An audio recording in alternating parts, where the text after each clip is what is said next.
Hello again, it's Noob, and I'm very excited to show this kit off today. This is the Southord M4000B lockpick set, and this is their latest Southord Max line in 20 thousandths of an inch. That's about 0.5 millimeters. So these are really nice, really thin, high yield stainless steel lockpicks from Southord. And this set was very kindly sent to me by Southord for purposes of this review and to keep. It's not a paid review, however, and all thoughts are my own as always. Now, I've been a big fan of Southord for many, many years.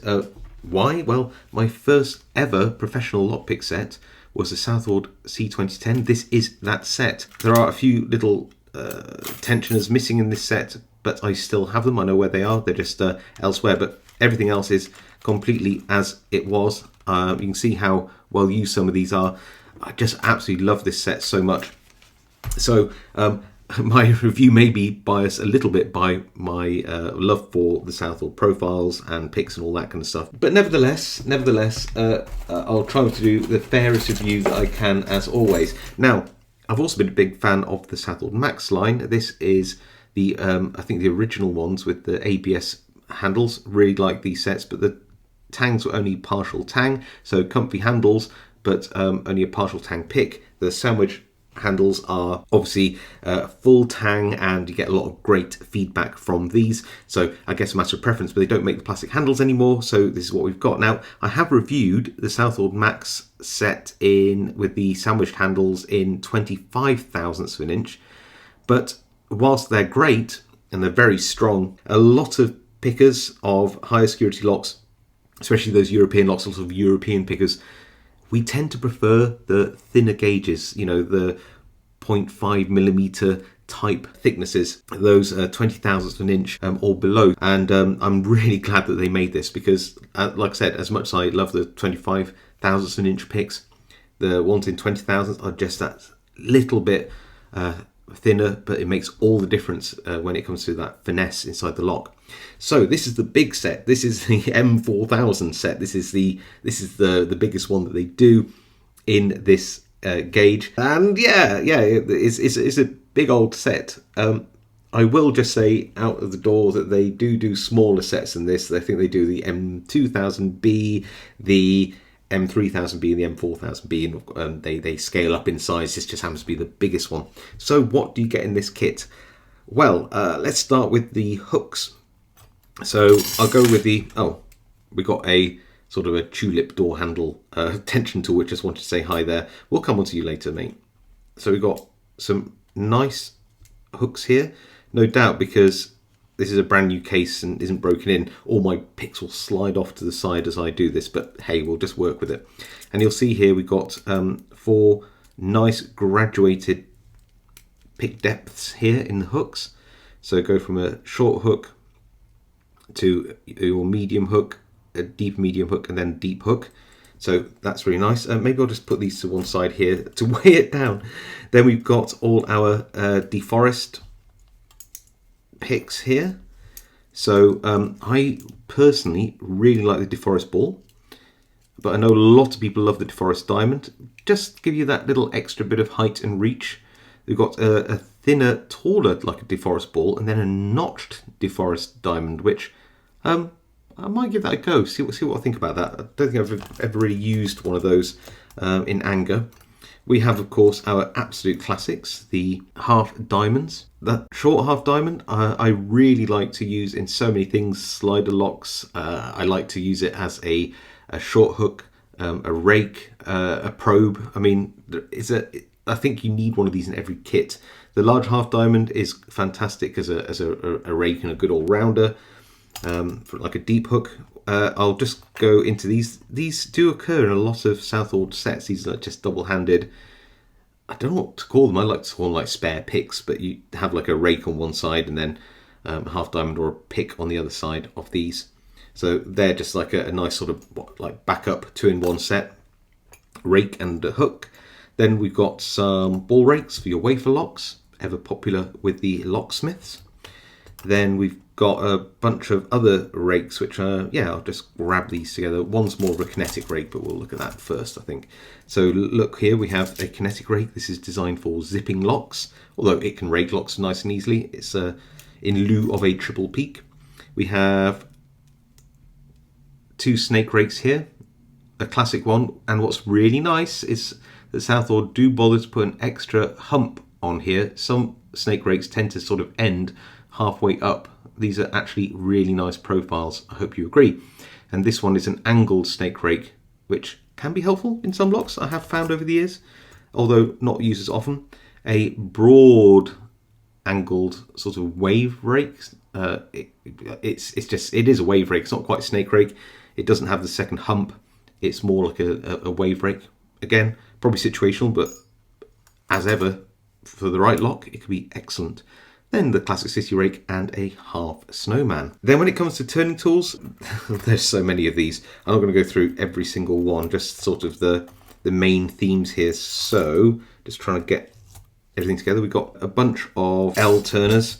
Some are twisted, some are tapered, some are sort of straight, different lengths, different thicknesses. It'd be madness to try to go through them all and tell you exactly what they have. You'd have to look on the website. They've got nice, small, thick, stubby ones, short twisties. I mean, pretty much anything for your bottom of the keyway tensioning here. We've got some Z wrenches as well. Got a couple of them. We've got, yeah, just a bit of everything. Look at this nice thick one. That's a good one. So, I mean, in terms of bottom of the keyway turners, you just got so many in there. Then we've got some of these, which are really, really good for those tulip style key and knob locks, but also to reach around door frames on locks. These are very, very useful in the right situation. And lastly, well, not lastly, actually got 2 different widths here of wafer lock, sort of like, can you see the 2 different widths there of wafer lock tensioners? And then we've got a featherlight tensioner, and I don't think I've ever had one of these. I don't think I've ever played around with one. These are designed to put the very, very, very lightest of touches on a plug, and then you see how it's sprung, and then that's really good for raking, to just apply the tiniest amount of tension. So yeah, a big old load of lock picks. And then we've got the that's all worked out, full leather, fully zipped case. So even if all your picks are loose like that, I think I've left a turner out. Let's lob that in the top. There you go. Even if you've got a ball, just chuck it all in. Nothing's ever going to come out. So that's really cool. And that's a big old case as well. Plenty of room in there for other stuff if you wanted. There's no way with this amount of tools that I'm going to get through all of them in demos, but I'm going to try to go through a few of these, a few of my favourites, a few interesting ones, and come back to you with some conclusions in a minute. So it's a bit odd, but I wanted to show off how useful this odd looking kinked turner can be. I don't know if you've ever seen somebody sort of show you what this is used for, but if I have a lock like this in a frame like this and I want to apply tension, I can probably apply a turning force like this anti-clockwise, but that might not be the way that I want the lock to open. It might not open that way, and if I did open it that way, I might need to use a plug spinner, which is a bit annoying. If I try to tension it this way, I can only get the tip of the turning tool in, probably a few millimeters, and that's not great. If that, because of the door frame. This is actually a thin door frame, but it could be a lot thicker. It's only about, maybe 1/3 of an inch. But yeah, you can see how that doesn't reach in. But if you get a turner like this, watch, it's designed specifically so that it can reach around the frame, even if you pull it out slightly. That is what this is designed for. This is a really useful tool, albeit a bit situational. So let's actually get on to some picking now. I found this Squire padlock, this vintage Squire, and I thought, that's a nice padlock. Let's give that a pick. So just stick in a bottom of the keyway turner. That should do fine. Got my short hook here, the shortest of the hooks. And just going to go through and just feel my way through this. Anything that feels like it is binding, just going to press up on it. The pin at the back here, it's quite a high set. There we go. Another pin here in the middle, that felt good. Pin 1's binding now. Yeah, that was quite high set. Pin 2, and we are open. I did say about this kinetic rake earlier, so I thought I'd give a demo of that. Just put in a turner, and I've got a twisted turner here to give myself a little bit of flex. Put my rake in and then pull it out rapidly. And if it doesn't go first time, you can do it again, and we've got it open. So I'd like to do some hybrid picking, meaning that I'm going to rake a lock into a falset, hopefully, using this angled snake rake, and then try to pick the remaining pins as I go through. So I'm just trying to, oh yeah, I've got into a falset now. Want to make sure that I don't lose my tension, but I need to get this pick out of the way. And then I've got my sort of a short to medium hook here. It's going to go in and see what pins are left and just apply a little bit of force to them. Another pin at the back here, and we've got that one too. Wonder where the thing with with hybrid picking is it's just going through each pin in turn to see which one is like not picked, and it's giving you that nice counter rotation. I don't think it's pin 1, but it could be. I'm glad I chose a deeper hook on this one. There we go, and we've got the open. Lovely. So I have a very standard filing cabinet wafer lock here. See these all about. My two-sided wafer lock turner to just use some very, very fine turning force, not a lot, and the ball rake, which is good for scrubbing at the bottom. So you might be able to set a few wafers just by scrubbing. You can also sort of press down if you feel anything sort of binding. You can give it a gentle nudge. When you feel everything is set, if it's not fully open, then you can go back in and you can sort of give everything a final little scrub just to make sure that everything feels like it's in the right position, like I'm doing now. Just giving everything a nice little tickle. And once all the wafers are in their correct position, we should see that the plug, there you go, turns. I do want to try out this Featherlight turner. It apparently applies a very, very, very fine amount of tension on a lock. So it's going to go in with a rake with that tiny amount of tension like this and just see what I can't do. Again, I might be able to just get it into got it into a full set there. So it needs to just withdraw my pick. Oh, and as I withdrew the pick, we got the open. Very nice. So I'm not convinced about this notch deforest pick. I like the extra sort of height it gives me in the lock, and because these are 20 thousandths of an inch, it does mean I can get up in there with these American style keyways without rubbing against the warding. So I'm going to give it a go on this True Value lock, which if you watch my channel, you know is one of my favourite locks to pick. So let's give this a bit of a go. Just anything I feel is binding, as always, we just give it a little nudge. Here's another one.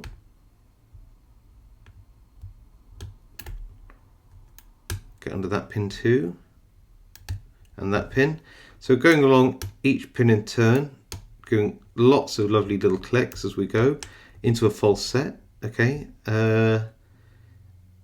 I'm not finding it the most intuitive of picks, but I think this is my lack of experience with this profile. I think if I got used to it, it's definitely working. I would probably like it even more. Quite a broad head there though, isn't it? And I thought while we're at it, we might as well try this really interesting sort of mini, well, looks like an offset ball, I think. Yeah, I'll go with that. And yeah, we'll see if I can pick this American lock as well. So I'm going to go top of the keyway, going to see what I can do with this. So pin 5 there, 4, 3, back to the back, 5 again, back through, back through, back through, nothing on 1, 2, 3. I just need to find any of these binding pins. A very thin, slender, flexible pick, this one. So I feel that some of the feedback is slightly robbed on this, but that's pin 1 there. Nothing on 2, so 3, 4. So back to 5, feels good. 4 feels good. 3, 2. Let's check 1. Oh, we are actually open. I picked it. Typical American locks. Last but not least, I want to use this half diamond on this nice little ABUS lock here with its small keyway. I'm going to use a tapered turner like that. And the half diamond is great because you can go in, you can sort of give a little scrub to the lock. You can see if you can sort of set anything straight away. That's always a good sort of technique. Then you can go in, then you can just use the tip as a as you would a short hook, really. Just go in there, pick anything that feels like it's binding. We're already in a full set. You can go in, pick all your remaining pins as you do, and we're open. So if you don't use a half diamond, it's very hard to explain to people why not. I find I should use it much more often. It's a great profile. So there you go. I hope you enjoy those demos. I tried to show off a little bit of everything, some of the things which you might not be so familiar with as well, some of the more unusual profiles maybe, and tools. I just thought, you know, it'd be good to show a little bit of everything really, even though I couldn't show clearly all 18 picks. That's just too much, and all the turners, of course. So I'd like to give some thoughts on these picks. I want to do things I really like, things that I'm not so keen on, and things that I might change if I were Southord and had the ability to do so. So first up, things I like. So I absolutely love the super thin shanks and the use of that high yield stainless steel. These are strong. They have great feedback considering their 20 thousandths of an inch, 0.5 millimeter thickness. Clearly you get better feedback with their 25 thousandths of an inch picks, but they are in turn a bit chunkier and a little bit harder to get through some of those super tight European style keyways, as we talked about earlier.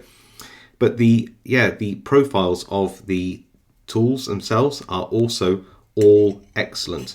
Like, none of these are badly shaped in any way. They might not be your preference, but all of these, the sort of the way that the angle is on the picks, the way that they're built, the way they feel, is all superb. The finishing is, can you see how nice these are finished? How they're not over tumbled, but they're just really nice, beautiful polish to them. It's the attention to detail that I like. So yeah, really nice shaping, really nice finishing, excellent thin shanks, really nice thin steel, high yield stainless steel as well, so you get all that feedback, full tang, so you get again the feedback through the handles. These are really, really nice picks to use. Really, really nice. In terms of the turning tools, you get a massive selection of bottom of the keyway turning tools here.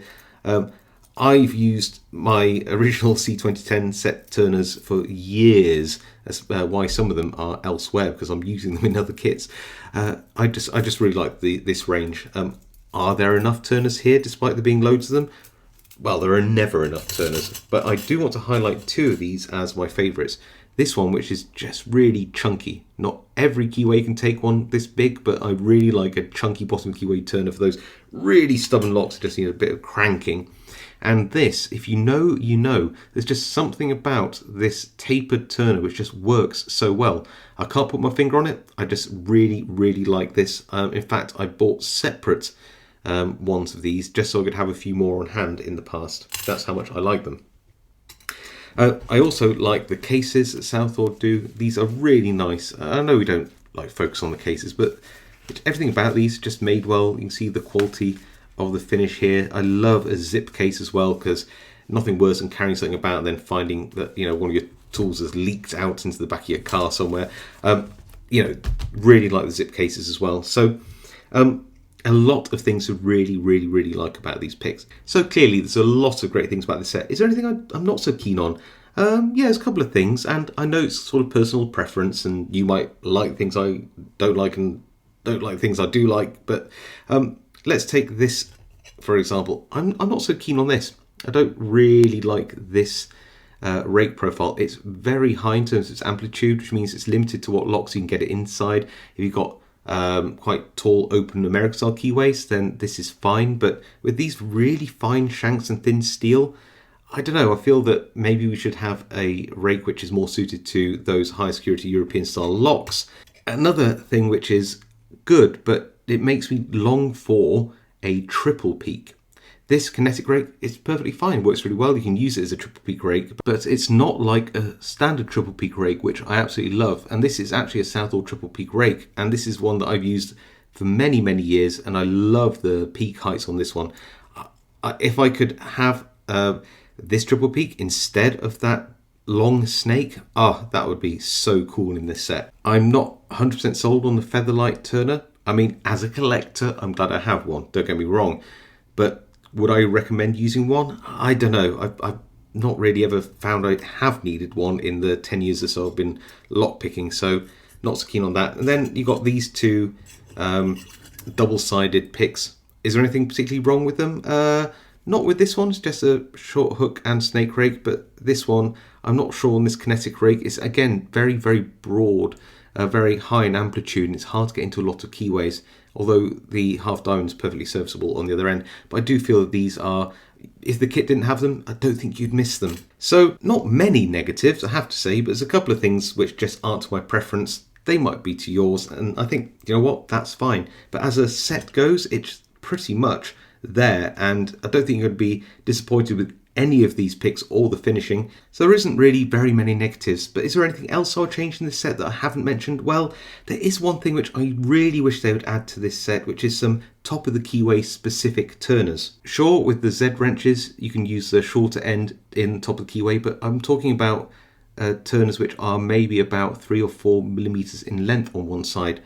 There are so many L wrenches, I feel that if you could just bend the ends of some of these into a bottom and top of the keyway turner, then you'd have a really, really solid set of turners to go with this kit. As it stands, I'd probably want to add some top of the keyway turners to this set to make it fully complete for my tastes. What does this set cost? Well, at the time of recording this video, of course, prices will change over time, exchange rates will change over time. You know that, and it's not including shipping or any local customs duties or whatever you have to pay. But the current pricing is, for this set, for the biggest of the Southord Max sets in their 20,000th of an inch range, this is £180 or around 240 US dollars. So there you go. I really hope you enjoyed this review. I really hope you enjoyed this video. If you did, hit that like, consider subscribing, smash that notification bell. It all really helps my channel out and I really appreciate it. It helps keep me going. If you have any comments about this, I'd really like to know what you think to Southord picks. I'm quite a big fan. I love their shaping, their finishing. I love the high yield stainless steel that they use. I'd like to know, do you use Southord? If not, why not? I'd just be very curious because I think they're a bit slept on.